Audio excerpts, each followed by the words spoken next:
Good morning વિદ્યાર્થી મિત્રો. હું દુર્ગા પટેલ સહજાનંદ વિદ્યાલયમાં આપનું સ્વાગત કરું છું. આગળના બે વિડીયોમાં આપણે જોઈ ગયા હતા ભારતના વારસામાં આવતી બાબતો. એમાં કાલ આપણે સમજ્યા કે પ્રાકૃતિક વારસાનો અર્થ. પ્રાકૃતિક વારસો એટલે શું? તો પ્રાકૃતિક વારસો એટલે શું એની વ્યાખ્યા મેં તમને કાલે ગયા વિડીયોમાં સમજાવી હતી. આજે આપણે જોઈશું પ્રાકૃતિક વારસામાં સમાવેશ થતી બાબતો. તો અહીંયા તમને બુક્સમાં દેખાય છે આ બધા શું છે? આપણા હેરિટેજ, જોવાલાયક સ્થળો, અને કેટલા નિખાલસ, કેટલા સરસ, એમ આપણને જોવા ગમી જાય તેવા. હવે પ્રાકૃતિક વારસામાં તમને એવો પ્રશ્ન થાય કે કઈ કઈ બાબતોનો સમાવેશ થાય? ખાલી ગાર્ડન છે, પાણી છે, ઝરણા છે, ડુંગર છે, એ જ? પણ આ બધી જ વસ્તુ તમે જો અહીંયા દેખી રહ્યા છો ને ફોટાની અંદર, એ બધી જ વસ્તુનો સમાવેશ પ્રાકૃતિક વારસામાં થાય કે જે આપણને ભગવાન તરફથી મળેલી છે તે દરેક. હવે ભારતના પ્રાકૃતિક વારસામાં ઊંચા પર્વતો, જંગલો, ઝરણા, નદીઓ, કાલે જ મેં તમને આ બધી વાત કરી હતી, પણ આજે હું તમને ફોટા સાથે તેની માહિતી આપું છું કે જેથી તમે સિમ્પલ રીતે આ વસ્તુને સમજી શકો. ફળદ્રુપ મેદાનો, ખીણ પ્રદેશો, ઋતુઓ, તરુઓ, વેલા, વેલીઓ, પર્ણ, પુષ્પ, જીવજંતુ વગેરે આપણા પ્રાકૃતિક વિશિષ્ટતાઓનો સમાવેશ એમાં થાય છે. હવે ભારતના ભૂમિદ્રશ્યોમાં વિવિધ પ્રકારના ખડકો પણ આવે. શિલાઓ એટલે કે પથ્થરો, પછી આ ગ્રેનાઇટ પથ્થર, પછી આરસપાણનો પથ્થર, આ બધા શું છે? શિલાઓ. ખનિજો, અમુક ઔષધિ વનસ્પતિઓ વગેરેનો સમાવેશ થાય છે.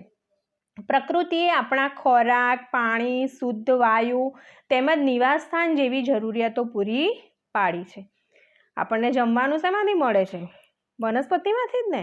હવા, પાણી, આ બધું તો આપણને પ્રકૃતિએ જ આપ્યું છે, આપણે કશું સર્જ્યું નથી.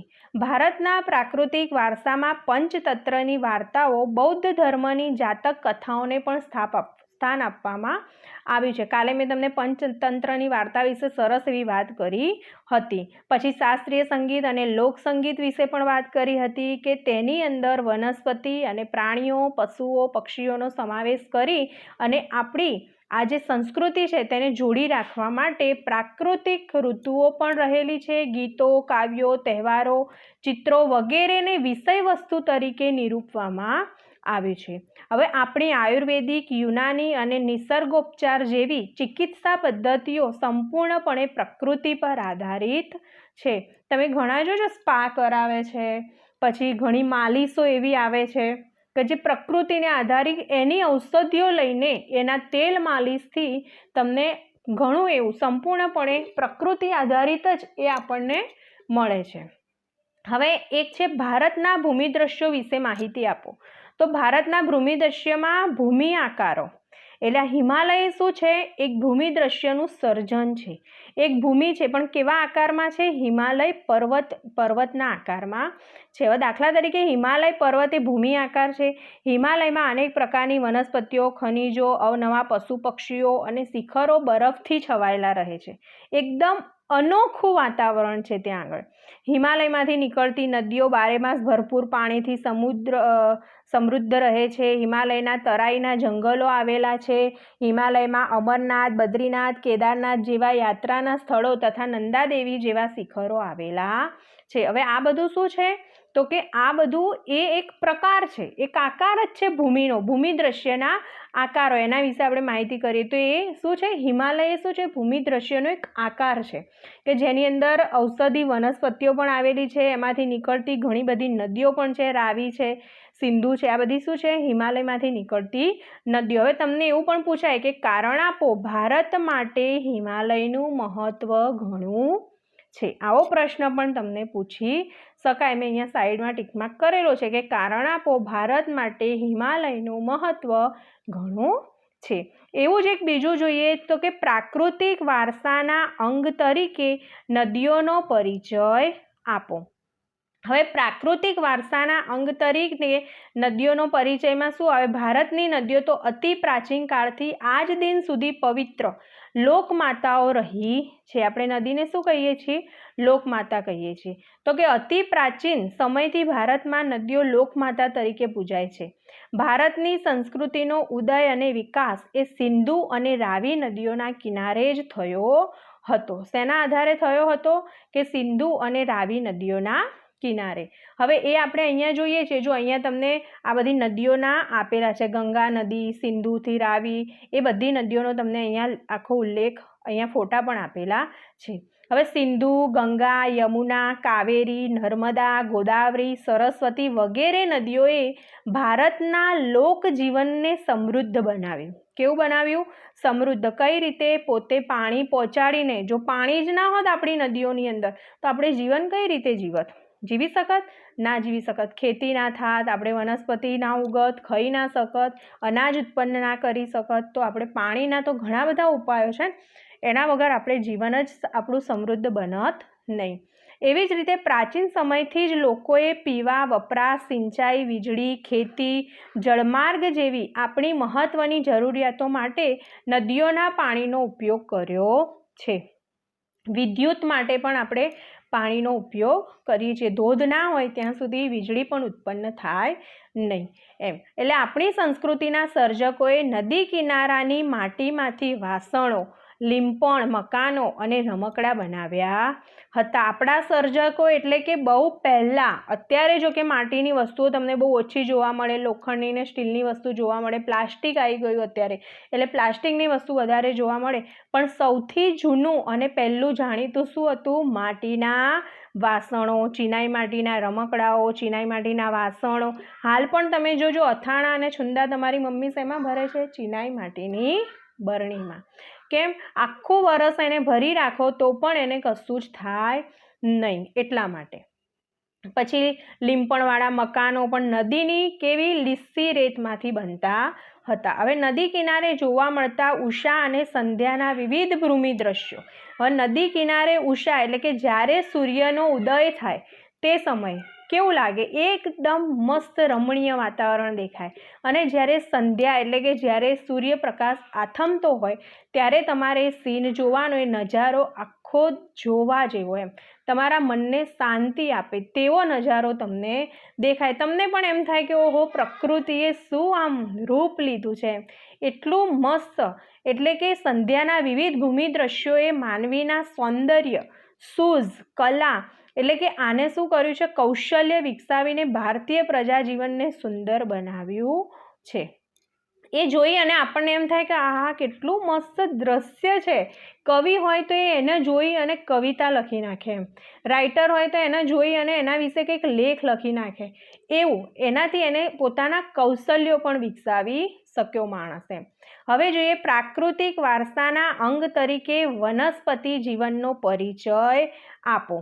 તો વનસ્પતિ જીવનના પરિચયમાં શું આવે? તો તમે અહીંયા જોઈ રહ્યા છો ઘણી બધી વનસ્પતિઓ અહીંયા દેખાય છે. આ બાજુની અંદર દેખાય છે, આંબળા છે, ઘણી બધી છે, નાના ગુલાબ છે, એવું બધું જ. બરાબર. તો અતિ પ્રાચીન યુગથી ભારતની પ્રજા પ્રકૃતિ પ્રેમી અને પર્યાવરણ પ્રેમી તો રહી જ છે. પ્રકૃતિ પ્રેમી તો આપણે છીએ જ. આપણને સારા દ્રશ્ય જોઈને તો એમ થાય કે ઓહો, અહીંયા જ રહી જઈએ. અને પર્યાવરણ પ્રેમી એટલે કે વનસ્પતિઓ આપણને ગમે છે, નથી ગમતી તેવું નહીં. તો તે વૃક્ષો, છોડવાઓ અને પુષ્પો પ્રત્યે ખૂબ આદર આપણે ધરાવીએ છીએ. હવે મનુષ્ય, પ્રાણી અને પશુ પક્ષીનો આહાર એ વનસ્પતિ પર આધારિત છે. જો વનસ્પતિ જ ના હોત તો આપણે શું જમતા હોત? કંઈ જ નહીં. આપણા દેશમાં વર્ષોથી વડ, પીપળો, લીમડો, તુલસી વગેરેને પવિત્ર માનીને પૂજવામાં આવે છે. તમે જુઓ છો ને કે વડ સાવિત્રી વ્રત, પીપળાને પૂજવાનું, તુલસી માતાની રોજ સેવા પૂજા કરવાની, આ બધું શું છે? આપણે એમને માનીએ છીએ, આપણે પૂજીએ છીએ કે આપણા ધાર્મિકનું પ્રતીક છે એમ. વડ સાવિત્રી વ્રતમાં વડની પૂજા કરવામાં આવે છે. અનાજ, કઠોળ, તેલીબિયાના છોડ, ધન ધાન્યથી લહેરાતા ખેતરો, ઔષધિઓના છોડ વગેરે એ માનવ જીવનને સમૃદ્ધ બનાવ્યું છે. આપણા ખેતરમાં ઘઉં, બાજરી, ચોખા, ડાંગર, જુવાર એ બધું ના ઉગતું હોત તો આપણે શું ખાતા હોત? કંઈ ખાતા હોત? તેલીબિયા ના થતા હોત તો તમે તેલ ક્યાંથી લે? તળીને ગોટા ક્યાંથી બનાવીને ખાત? બરાબર. એવી રીતે એટલે તમને એક માર્ક્સના પ્રશ્નમાં એવું પૂછી શકાય કે કયા વૃક્ષની પૂજા કરવામાં આવે છે? તો કે વડની. ઓકે, આંબળા, બહેડા, કુંવરપાઠું, અરડુસી, લીમડો વગેરે ઔષધિઓએ માનવ જીવનને નિરોગી અને સમૃદ્ધ બનાવ્યું છે. આ બધી શું છે? આપણી ઔષધિઓ છે. લીમડો, અરડુસી એ તો તમે ઉધરસમાં તો તમને બહુ જ ખ્યાલ જ હશે, તમે પીતા જ હશો. મોગરો, ગુલાબ, કમળ, ડમરો, સૂરજમુખી, નિશિગંધા, જુઈ વગેરે જેવા પુષ્પોએ માનવ જીવનને સુંદર અને સુવાસિત બનાવ્યું છે. એટલે શું કહેવા માગે છે કે આવા બધા જે મસ્ત મસ્ત પુષ્પો છે એનાથી, એની સુગંધથી આપણું જીવન પણ કેવું બની ગયું છે? સુગંધિત, સુવાસિત બની ગયું છે. અને આપણે એને બનાવ્યું છે. તમે જુઓ છો ને કે ફૂલોની મહેક આપણા સ્પ્રેમાં આવી ગઈ છે, સેન્ટમાં, કે ભાઈ મોગરો લગાવ્યો, રોજ લગાવ્યું, હે ને? એટલે એ બધું શું છે? એને આપણું જીવન પણ કેવું કર્યું છે? સુગંધિત બનાવ્યું છે. હવે આપણે જોઈએ કે ભાઈ હવે પ્રાકૃતિક વારસાના અંગ તરીકે વન્યજીવો આપણે જોયા. વનસ્પતિ અને પુષ્પનું મહત્વ જોયું, નદીઓનું જોયું, ભૂમિ દ્રશ્યનો આકાર જોયો. હવે જોઈએ પ્રાકૃતિક વારસાના અંગ તરીકે વન્યજીવનનો પરિચય આપો. તો અહીંયા જે તમને દેખાય છે આ સાંસ્કૃતિક વારસામાં વનના લોકોનું પણ મહત્વ છે. મેં કાલે તમને વાત કરી હતી કે ઘણી બધી સંસ્કૃતિની અંદર પશુ પક્ષીઓના ચિહ્નો, કે એમની મૂર્તિને વધારે આદરમાન આપી અને એમને વધારે એને ચિહ્નરૂપ માનવામાં આવતી હતી. હવે જોઈએ, સદીઓથી ભારતની પ્રજા પ્રાણી પ્રેમી છે. કેવી છે? પ્રાણી પ્રેમી છે. હાથી, ગેંડો, ચિત્તો, વાઘ, વરુ, રીંછ, સિંહ, હરણ, સાબર, રોજ, શિયાળ, સસલા, અજગર, સાપ, નાગ, નોળિયો, ઘો, સાહુડી જેવા અનેક જીવો આપણને જોવા મળે છે. આમાંથી કેટલાકને જોઈને આપણને ડર પણ લાગે, અને સસલા જેવા, હાથી જેવા એ બધા પ્રાણીઓ આપણને કેવા ગમી જાય એવા પ્રાણીઓ છે. વિશ્વમાં એશિયાઈ સિંહો માત્ર ગુજરાતના ગીરના જંગલમાં જોવા મળે છે. તમને આ જે આખી અલગ તરી આવતી જે બતાવી છે લાઇનિંગો, એ લાઇનિંગો એક એક માર્ક્સના પ્રશ્નો માટેની છે. એટલે ખાસ ધ્યાન આપી એની નોંધ લેવી અને એને ઉતારવી. ખ્યાલ આવ્યો? વિશ્વમાં એશિયાઈ સિંહો માત્ર ગુજરાતના ખાલી જગ્યા જંગલમાં જોવા મળે છે, તો કે ગીરના જંગલમાં. અને પ્રશ્ન પણ એનો પૂછી શકે. લોકોએ વાઘ, મોર, મગર, ગરુડ વગેરે વન્યજીવોને દેવદેવીઓના વાહન તરીકે સ્થાન આપ્યું છે. વાઘ કોનું છે? અંબેમાનું. મોર કોનું છે? કાર્તિકનું. મગર કોનું છે? ખોડિયાર માતાનું. ગરુડ વિષ્ણુ ભગવાનનું. આ બધા કોણ છે? દેવદેવીઓ આપણા. આ દેવદેવીઓને સ્થાન, એમને પણ આ પશુઓને એટલે કે આ જીવોને કેવું કર્યું છે? પોતે સ્થાન આપ્યું છે. આપણે એને પૂજીએ છીએ. ભારતના બંધારણે આપણી રાષ્ટ્ર મુદ્રામાં 4 સિંહો, ઘોડો અને બળદની આકૃતિને સ્થાન આપીને વન્યજીવને ગૌરવ કર્યું છે. આપણી સત્યમેવ જયતેની આ જે છે કૃતિ આપણી અંદર, એ શું છે?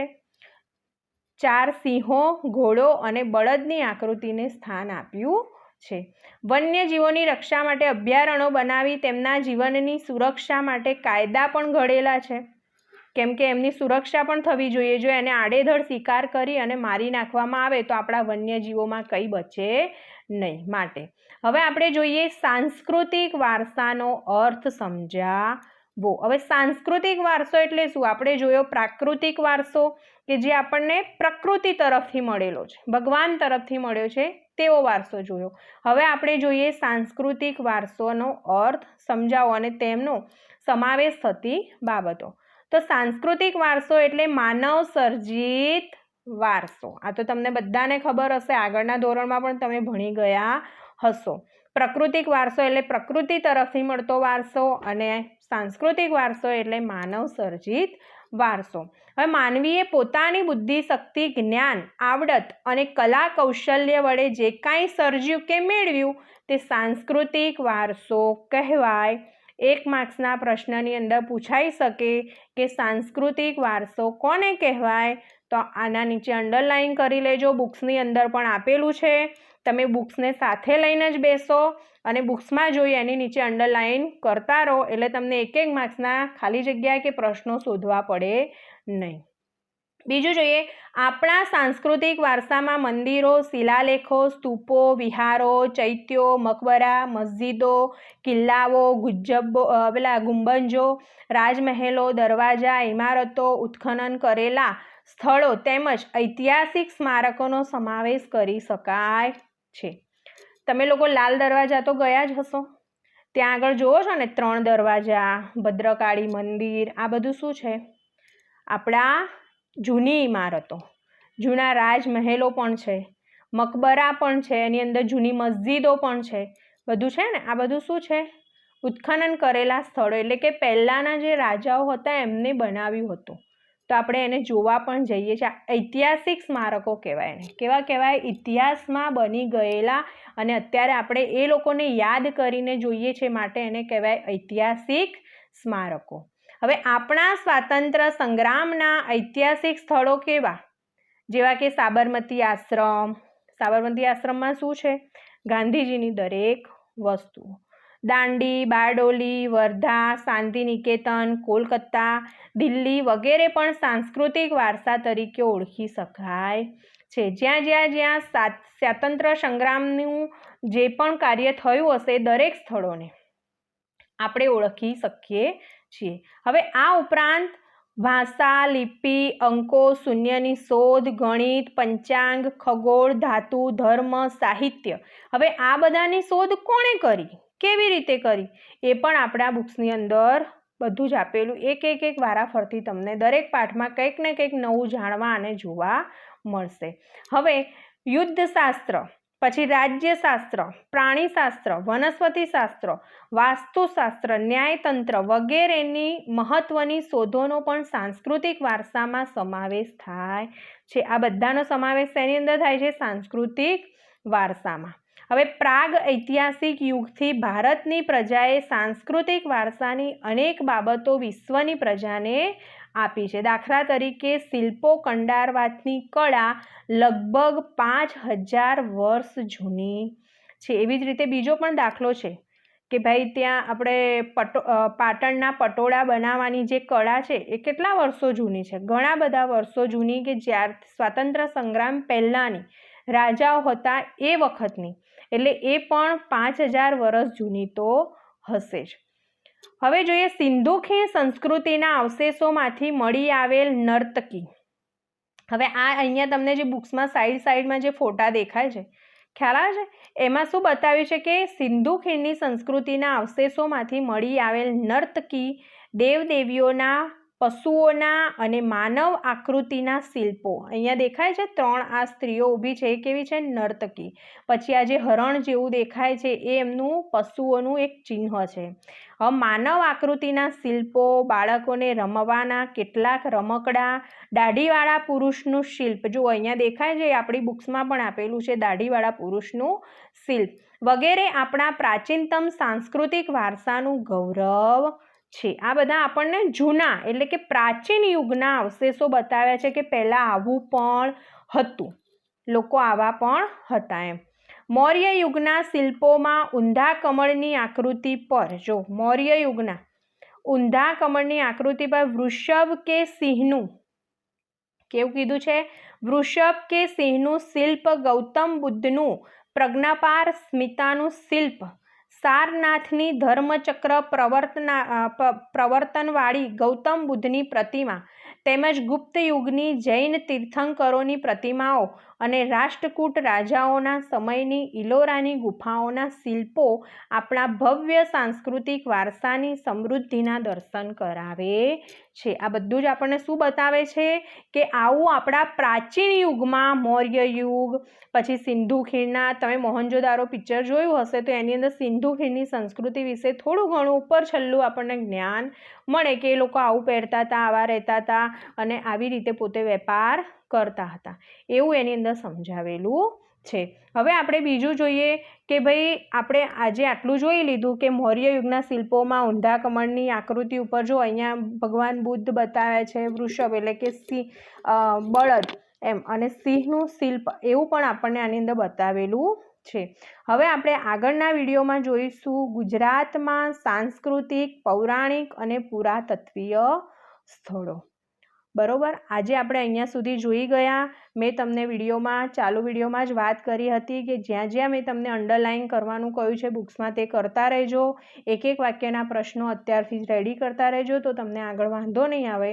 પ્લીઝ મારો વિડીયો ગમે તો લાઈક, શેર અને સબસ્ક્રાઈબ કરો, જેથી મને આગળના વિડીયો સારી રીતે બનાવવાની ખ્યાલ આવે અને દરેક નોટિફિકેશન કરે.